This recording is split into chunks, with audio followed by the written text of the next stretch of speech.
السلام علیکم ورحمۃ اللہ وبرکاتہ۔ نبوی مجموعہ وظائف میں سے تباہ برباد کر دینے والے کچھ گناہ جن میں شرک ہے، جیسا کہ ستاروں پر یقین، تعویذ دھاگوں پر یقین اور نجومیوں اور کاہنوں پر یقین رکھنا۔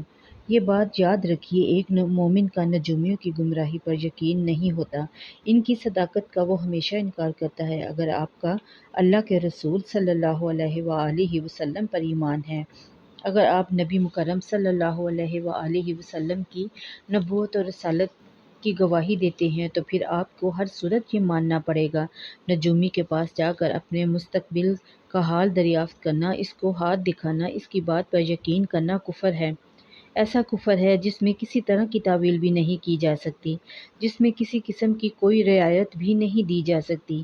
اگر آپ کو نجومی کی سچائی پر اصرار ہے، یا آپ سمجھتے ہیں کہ نجومی کے پاس ہمارے مستقبل کی کوئی نہ کوئی اچھی بری خبر ضرور ہے، تو پھر آپ نے نبی کریم صلی اللہ علیہ وسلم کے یہ فرمان سن لیجئے اور اپنے متعلق رسول پاک صلی اللہ علیہ وآلہ وسلم کے فیصلے کا خود ہی تعین کر لیجئے۔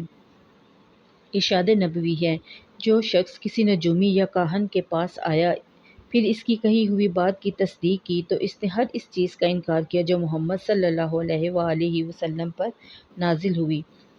ذرا یاد تو کیجئے کہ نبی کریم صلی اللہ علیہ وسلم پر کیا نازل ہوا ہے۔ قرآن نازل ہوا ہے، وحی نازل ہوئی ہے، اللہ کا کلام نازل ہوا ہے۔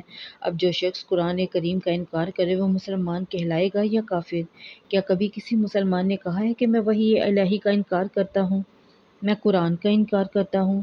یہ تو کافر کہتے ہیں۔ تو پھر ہم کیوں ایک ایسے عقیدہ رکھیں جو کفر پر مبنی ہے؟